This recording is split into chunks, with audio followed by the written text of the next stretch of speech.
Radhe Radhe. Good morning. ദുഷ്ടന്മാരെ പൂജിക്കുന്നത് ശരിയാണോ സാറേ? ദുര്യോധനൻ ഒരു ദുഷ്ടനല്ലേ? ദുര്യോധനന് ക്ഷേത്രമുണ്ട്, അവിടെ ചെന്ന് അദ്ദേഹത്തെ പൂജിക്കുന്നത് ശരിയാണോ സാറേ? ഇങ്ങനെ നിരവധി പേര് എന്നോട് ചോദിച്ചു. അതുകൊണ്ടാണ് ഇങ്ങനെ ഒരു വീഡിയോ ചെയ്യാൻ ഞാൻ തീരുമാനിച്ചത്. നോക്കൂ, നമ്മൾ പൂജിക്കേണ്ടത് ഇരുട്ടിനെയാണോ വെളിച്ചത്തെയാണോ? ഒരു വല്ലാത്ത ചോദ്യമാണ്.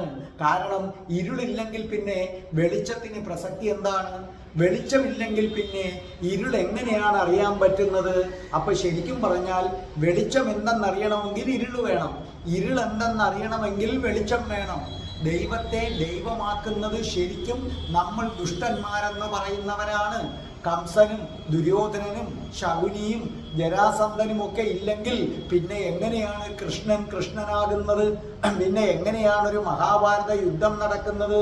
ശരിക്കും ഈ ദുഷ്ടന്മാരില്ലായിരുന്നെങ്കിൽ മഹാഭാരതം എന്ന കാവ്യം പോലും ഉണ്ടാകത്തില്ലായിരുന്നല്ലോ.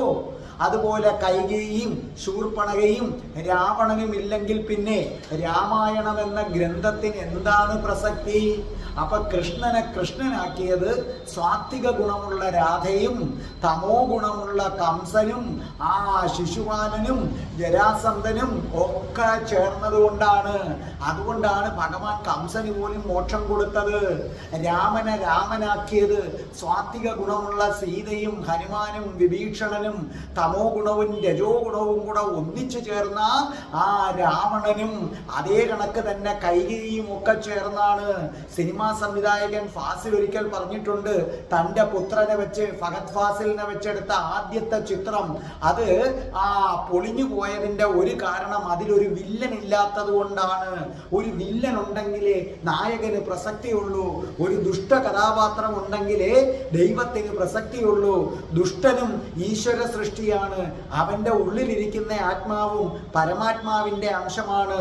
പാമ്പും മയിലും മുയലും സിംഹവും എല്ലാം പരമാത്മാവിന്റെ അംശത്താലാണ് ജീവിക്കുന്നത്.